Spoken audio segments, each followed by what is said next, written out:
بسم اللہ الرحمن الرحیم۔ پروگرام ناک اینڈ ٹاک میں خوش آمدید۔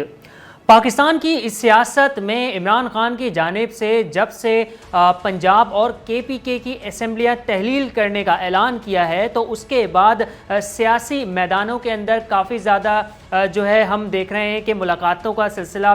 شروع ہو چکا ہے، مذاکرات بھی کہیں نہ کہیں جو ہے وہ ہو رہے ہیں۔ لیکن آج ہم سب سے پہلے بات کریں گے پاکستان اور افغانستان کے بارڈر کے اوپر جو کشیدگی اس وقت پائی جاتی ہے اس حوالے سے ہم بات کریں گے۔ ساتھ ہی ہم بات کریں گے کہ ملک کے اندر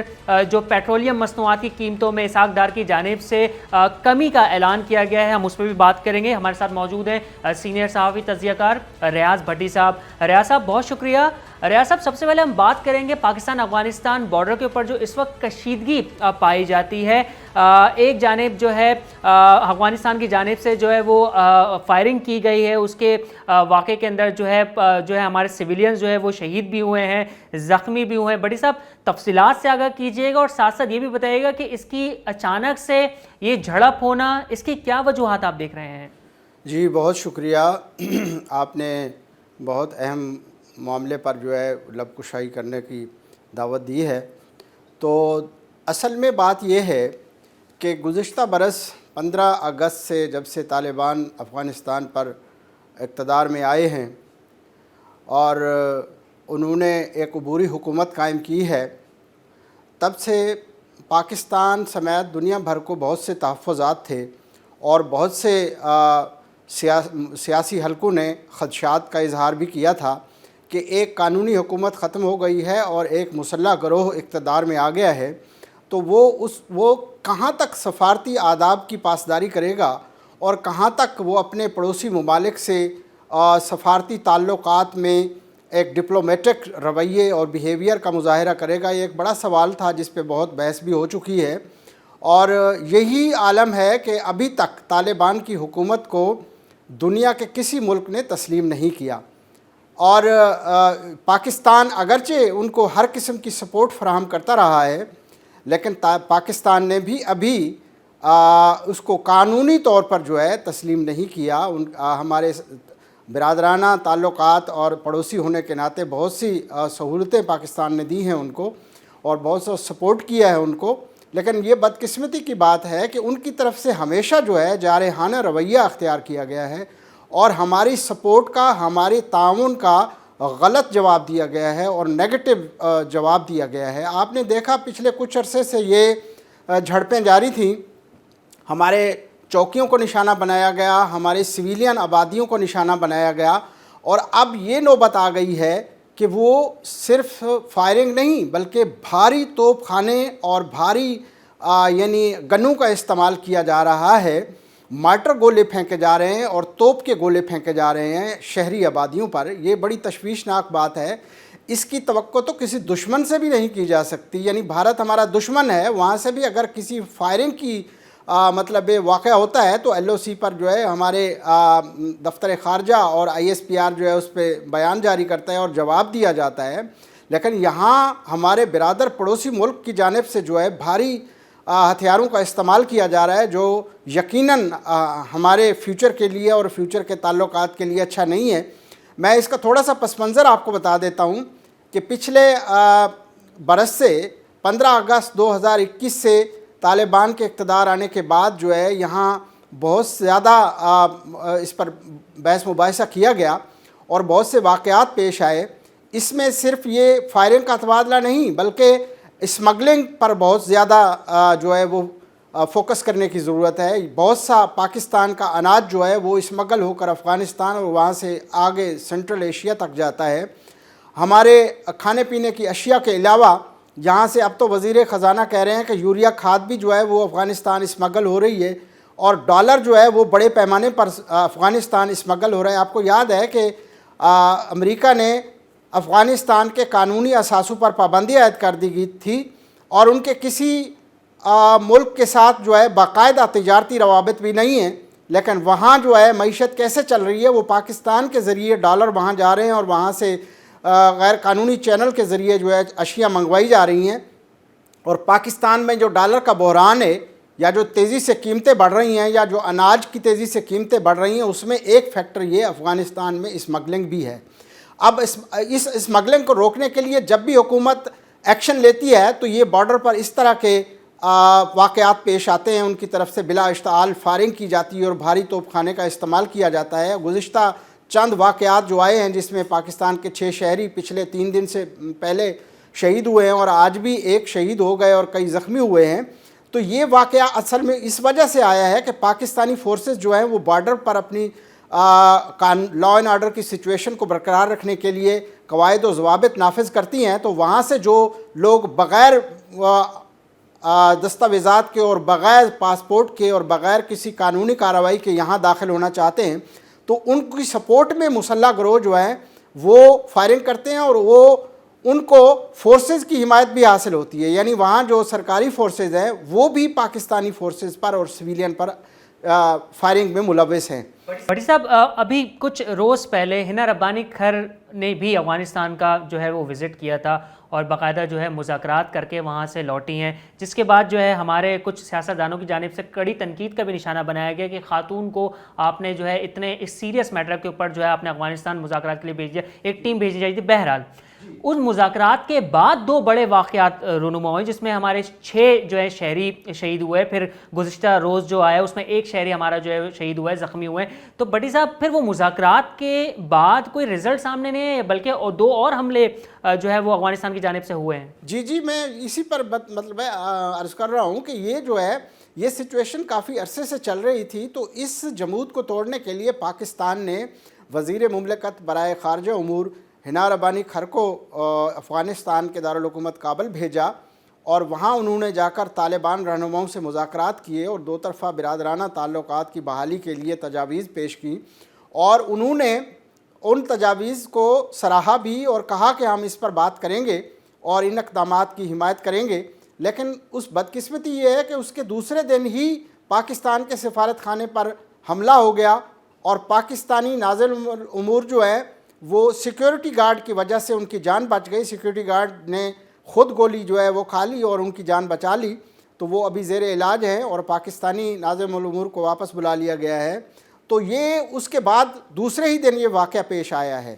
اور بظاہر ان کا کہنا یہ ہے کہ غیر ملکی ملوث ہے، لیکن یہ پاکستانی سفارت خانوں سمیت دنیا بھر کے سفارتی مشن کی ذمہ داری ہمیشہ میزبان ملک پر ہوتی ہے۔ ان کی سیکیورٹی کو یقینی بنانا جو ہے وہ میزبان ملک کی عالمی قانون کے تحت ان کی پاسداری کرنا ضروری ہوتا ہے، لیکن وہاں کوئی ایسا دیکھنے میں نہیں آیا۔ اس کے بعد چبن بارڈر پر اور اسی طرح کے دوسرے جو ہمارے کراسنگ پوائنٹ ہیں پاک افغان سرحد پر، ان پر بھی اس طرح کے اشتعال انگیز واقعات پیش آئے ہیں، اور یہ طالبان کسی قسم کی مطلب یقین دہانی ان کی جو ہے وہ ابھی قابل عمل نہیں ہے۔ اب وہ بظاہر تو انہوں نے چمن بارڈر اس لیے کھلوا لیا کہ جی ہم ایسا واقعہ مستقبل میں نہیں ہونے دیں گے، اور پاکستانی وزیر اعظم نے بھی ایسی وارننگ دی تھی، لیکن یہ واقعہ دوبارہ ہو گیا۔ اور افسوس کی بات یہ ہے کہ اس میں کوئی دوسرے گروہ نہیں بلکہ فورسز ملوث ہیں، یعنی افغانستان کی سرکاری فورسز کی جانب سے یہ بھاری اسلحہ استعمال کیا جا رہا ہے جو جنگوں میں استعمال کیا جاتا ہے۔ یہ بڑے تشویش کی بات ہے، اور مجھے یہ خدشہ ہے، میری ذاتی رائے ہے کہ پاکستان کو خدا نخواستہ اس ملک سے نقصان پہنچنے کا خدشہ ہے۔ اب بھارت کو بظاہر ہم دشمن کہتے ہیں اور وہ کوئی موقع چھوڑتا بھی نہیں ہے پاکستان کو نقصان پہنچانے کا، لیکن اب ہمیں یہ سوچنا ہوگا کہ ہمارا یہ ویسٹرن بارڈر جو ہے یہ بھی ہمارا محفوظ نہیں ہے، جو 2600 کلومیٹر طویل ہمارا بارڈر لگتا ہے اس برادر ملک کے ساتھ۔ اب وہاں جس قسم کے حکمران آئے ہیں وہ وہاں ہمارے تعلقات اس طرح کے خوش اسلوبی کے ساتھ رہنا اور افہام و تفہیم کے ساتھ رہنا اور برادرانہ پڑوسیوں کے ساتھ رہنے کے جو امکانات ہیں وہ محدود ہوتے جا رہے ہیں، اور مجھے خدشہ ہے کہ اس سرزمین سے یعنی افغان سرزمین کو خدا نخواستہ پاکستان کے خلاف استعمال نہ کیا جائے، کیونکہ یہ واقعات بتاتے ہیں کہ اس کے پیچھے منظم گروہ ہے اور اس کے پیچھے ایک منظم منصوبہ بندی ہے اور پاکستان کو ڈی اسٹیبلائز کرنے اور پاکستان کو نقصان پہنچانے کی کوشش ہے۔ ورنہ آمد و رفت کے لیے تو ایک باضابطہ طریقہ کار ہے، افغان تجارت کے لیے بھی ہم سپورٹ فراہم کر رہے ہیں، بلکہ پچھلی حکومت نے افغان تجارت کے لیے ٹیکس فری کر دیا تھا، کسی قسم کا محصول پاکستان اب نہیں لیتا افغان تجارت سے. ہماری بندرگاہیں جو ہیں وہ استعمال ہو رہی ہیں ان کی تجارت کے لیے, ہماری ٹرانسپورٹیشن ہے, ہمارے روڈ ہیں اور ہماری موٹر ویز جو ہیں وہ ان کو سہولت فراہم کر رہی ہیں افغان ٹریڈ کو. لیکن بدقسمتی کی بات یہ ہے کہ ہمیشہ یا تو ہمارا اناج وہاں سے اسمگل ہو جاتا ہے, ہمارے ڈالر اسمگل ہو رہے ہیں, ہماری ضروریات کی اشیاء اسمگل ہو رہی ہیں, بلکہ وہاں سے منشیات آ رہی ہیں اور اسلحہ, ناجائز اسلحہ, اور ان کی جو ٹریڈ ہے وہ ساری کی ساری پاکستان میں اسمگل ہو کر ہماری مارکیٹوں میں ہمارے ٹیکس ریونیو کو نقصان پہنچا رہی ہے.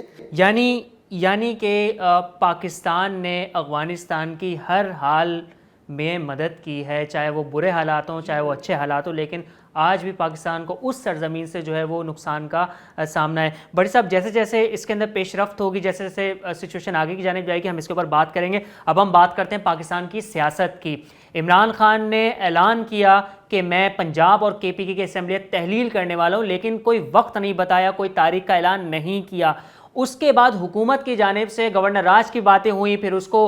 جو ہے اس آئیڈیا کو جو ہے وہ سائڈ میں رکھ دیا گیا. لیکن اب حکومت بھی یہ کہہ رہی ہے کہ اگر عمران خان صاحب اسمبلیاں توڑنا چاہتے ہیں تو موسٹ ویلکم, آپ بالکل توڑیے, ہم دونوں صوبوں کے اندر الیکشن کروا لیں گے. لیکن دوسری جانب پرویز الہی کی جانب سے جو ہے کچھ خدشات کا سامنا ہے. ملاقاتوں کا سلسلہ جاری ہے عمران خان صاحب سے. مونس الہی صاحب کی جو گزشتہ روز 2 ملاقاتیں ہوئی ہیں ایک ہی دن کے اندر, جس میں سیٹ ایڈجسٹمنٹ کی باتیں ہو رہی ہیں کہ آنے والے مستقبل میں کاف لیگ کو سیٹ ایڈجسٹمنٹ کے معاملے کے اوپر جو ہے وہ آگاہ کیا جائے, اس کے بعد ہی ہم جو ہے وہ اسمبلیاں توڑنے پہ رضامند ہوں گے. تو بڑی صاحب, اس وقت جو سیاسی صورتحال ہے کہ عمران خان کو واقعی اپنے اتحادیوں سے ہی مشکلات کا سامنا ہے, یا پھر ایزیلی جو ہے یہ اسمبلیاں توڑ کے جو ہے حکومت کو عام انتخابات کے لیے جو ہے وہ راضی کر لیں گے؟ جی, یہ صورتحال بہت دلچسپ مرحلے میں داخل ہو گئی ہے, اور عمران صاحب کے سارے کارڈ فیل ہو چکے ہیں. اور آپ کے علم میں ہے کہ موجودہ حکومت نے یہ واضح طور پر کہہ دیا ہے کہ انتخابات اپنے وقت پر ہوں گے, یعنی اپنی مدت سے, اسمبلی کی مدت مکمل کیے بغیر پہلے الیکشن نہیں کرائے جائیں گے. تو یہ بات جو ہے یہ بچے کو معلوم ہے, اور چودھری پرویز الہی کو بھی معلوم ہے. تو چودھری پرویز الہی کو جب معلوم ہے کہ الیکشن جو ہے وہ اکتوبر 2023 میں ہوں گے, تو وہ کیوں کر اسمبلی توڑ کر اپنی ہی حکومت ختم کریں گے, جبکہ آگے 8-9 مہینے جو ہے 10 مہینے ان کی حکومت پڑی ہے. تو وہ حکومت چلائیں گے اور اپنے ڈیولپمنٹ کے کام کریں گے اور لوگوں کو سہولتیں دیں گے اور اپنے الیکشن کا ماحول بنائیں گے. اپنے اگلے الیکشن کو جیتنے کے لیے وہ عوام کے پاس جائیں گے. تو وہ کیوں اسمبلی توڑیں گے؟ تو وہ بظاہر تو انہوں نے کہہ دیا میڈیا پر کہ جی میں 1 منٹ نہیں لگاؤں گا, لیکن وہ 1 منٹ صرف میڈیا تک ہی تھا. انہوں نے عمران خان صاحب کو یہ واضح طور پر کہہ دیا کہ ابھی اسمبلیاں نہیں توڑی جائیں گی, جس کے بعد عمران صاحب بڑے مایوس ہو گئے, کیونکہ اب ہاتھ ان کے گیم جو ہے ان کے ہاتھ سے نکل چکا ہے. اب وہ کچھ نہیں کر سکتے. اب پرویز الہی چاہیں تو توڑ سکتے ہیں, عمران صاحب نہیں توڑ سکتے اسمبلی. دوسری طرف انہوں نے اعلان کیا تھا کہ جی ہم 2 اسمبلیاں توڑیں گے, پنجاب کی اور خیبر پختونخوا کی. تو خیبر پختونخوا والوں نے جب دیکھا کہ چودھری پرویز الہی جو ہے وہ اس طرح کرنا جا رہے ہیں, تو انہوں نے کہا کہ جی ہم کوئی بیوقوف ہیں کیا, ہم کیوں توڑیں اسمبلی؟ جب پنجاب کی اسمبلی نہیں ٹوٹ رہی تو خیبر پختونخوا کی اسمبلی کیوں توڑیں؟ ان کے ارکان کھڑے ہو گئے اور خود پی ٹی آئی کے اندر پھوٹ پڑ گئی, جس کا اظہار ان کی حکومت کے ترجمان بیرسٹر سیف نے بھی کہا کہ جناب ہمارے ایم پی ایز جو ہیں وہ اس تجویز کے خلاف ہیں اور مشورہ کر رہے ہیں آپس میں. لیکن انہوں کا یہ واضح کہنا تھا کہ پنجاب اسمبلی جب نہیں ٹوٹے گی تو ابھی خیبر پختونخوا بھی نہیں ٹوٹے گی. پہلے پنجاب اسمبلی کا فیصلہ کیا جائے گا, اس کے بعد جو ہے خیبر پختونخوا اسمبلی کے بارے میں سوچا جائے گا. تو یہ صورتحال ہے. عمران صاحب جو ہے وہ اب ان کے ہاتھ میں کچھ بھی نہیں ہے. ایک طرف چودھری پرویز الہی ہے اور دوسری طرف خیبر پختونخوا والے ہیں. تو یہ ان کی ثوابدید ہے کہ وہ کب اسمبلی توڑتے ہیں, اور میرا خیال یہی ہے کہ یہ اسمبلی نہیں توڑی جائے گی. اور اس کا اظہار ہم پہلے بھی کر چکے ہیں کہ یہ اسمبلی, کیونکہ 8-10 مہینے کا اقتدار ابھی باقی ہے, 8-10 مہینے کے ڈیولپمنٹ کے فنڈ ہیں اور دوسری چیزیں ہیں اور الیکشن کی تیاری ہے, تو کوئی بھی نہیں چاہے گا کہ وہ ابھی سے خالی ہاتھ جو ہے اگلے الیکشن کی تیاری کرے.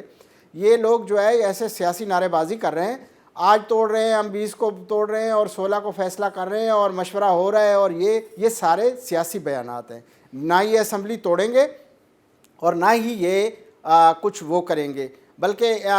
اب عمران صاحب تو اس حوالے سے جو ہے بالکل فارغ ہو کر بیٹھ گئے، ان کے ہاتھ میں کچھ بھی نہیں ہے۔ پرویز الہی جب چاہیں گے تو توڑیں گے، عمران صاحب کے کہنے پر اب اسمبلی نہیں ٹوٹ رہی۔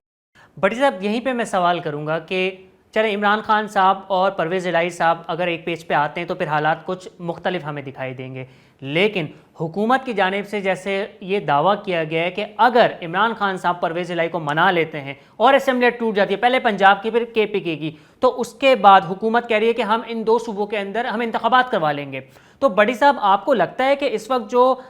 پاکستان کی معاشی صورتحال ہے، کیا پاکستان واقعی برداشت کر پائے گا کہ دوبارہ الیکشن ہونے جا رہے ہیں 2 صوبوں کے اندر، 2 بڑے صوبوں کے اندر؟ حالانکہ پنجاب میں تو کہا جاتا ہے کہ پنجاب میں جو حکومت بناتا ہے وہ وفاق میں حکومت بناتا ہے، تو بڑی صاحب لگتا ہے آپ کو کہ پاکستان اس سچویشن میں ہے کہ وہ الیکشن کروا لے گا؟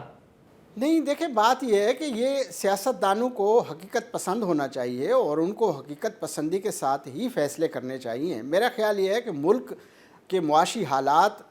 اس چیز کے متحمل نہیں کہ جب 8-9 مہینے بعد ویسے ہی جنرل الیکشن ہونے ہیں تو اس سے پہلے کوئی ضمنی الیکشن اس بڑے پیمانے پر کیا جائے۔ یعنی 300 سے زائد سیٹیں جو ہے وہ پنجاب اسمبلی کی ہیں، اسی طرح KPK کی بھی 100 سے زائد سیٹیں ہیں، تو یہ کوئی بچپنا بات نہیں ہے کہ جناب آپ ضمنی الیکشن کروا لیں۔ ضمنی الیکشن پہ اربوں روپے کا خرچہ ہے اور اس میں سرکاری مشینری استعمال ہوتی ہے، سرکاری افسران اور اہلکار جو ہے وہ ڈیوٹی دیتے ہیں۔ یہ ایک بڑی مشقت ہوتی ہے جو 5 سال کے بعد بھی ایک بھاری لگتی ہے، لیکن یہ چند مہینے کے لیے کرنے کا میرا خیال ہے کہ کوئی ایسا جواز نہیں ہے۔ میرا خیال یہ ذاتی خیال یہ ہے کہ اگر پہلے تو امکان نہیں ہے اسمبلیاں توڑے جانے کا، اگر صوبائی اسمبلیاں توڑی بھی جاتی ہیں تو اس میں آئین میں دیگر آپشنز موجود ہیں،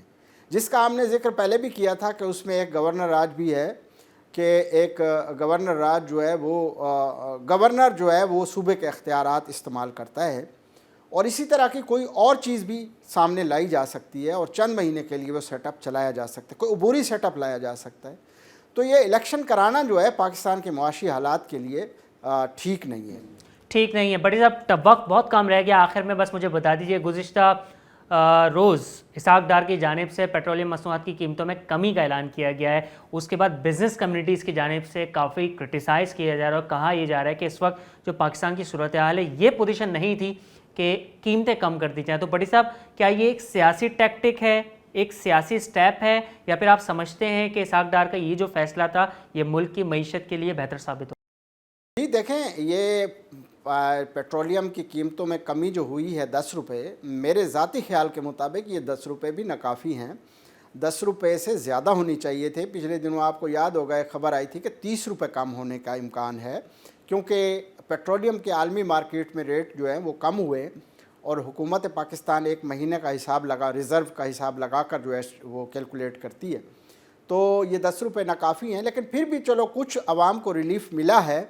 تو یہ کم نہ کرنے والا جو سوال ہے نا، میرا خیال یہ ہے کہ یہ زیادتی ہے۔ عوام پہلے ہی پسے ہوئے ہیں، عوام مہنگائی کے مارے ہوئے ہیں، ان کو 1 روپے کا ریلیف بھی اگر ملتا ہے تو خوشی کی بات ہے، اور ان کو بڑا ریلیف ملنا چاہیے، جیسے کہا جا رہا تھا 30 روپے کا، کیونکہ پیٹرولیم کی قیمتیں جو ہیں وہ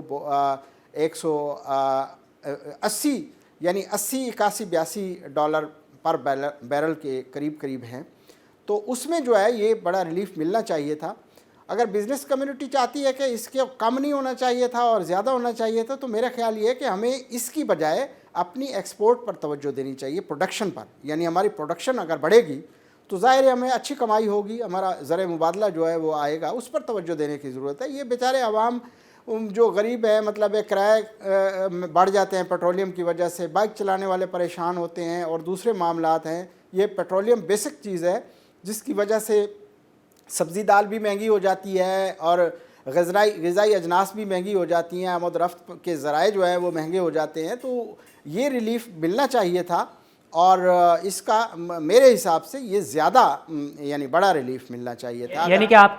کے مطابق جو ہے یہ ریلیف 10 کی جگہ 20 یا 30 روپے ہونا چاہیے تھا۔ بھٹی صاحب بہت شکریہ ہمارے ساتھ آج بات کرنے کے لیے۔ ناظرین،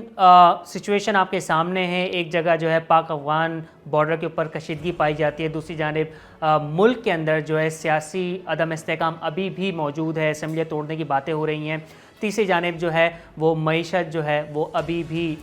جو ہے وہ کنٹرول میں نہیں آ رہی ہے. جیسے جیسے پیش رفت آگے کی جانب جائے گی ہم ان موضوعات کے اوپر بات کرتے رہیں گے. اجازت دیجیے. اللہ نے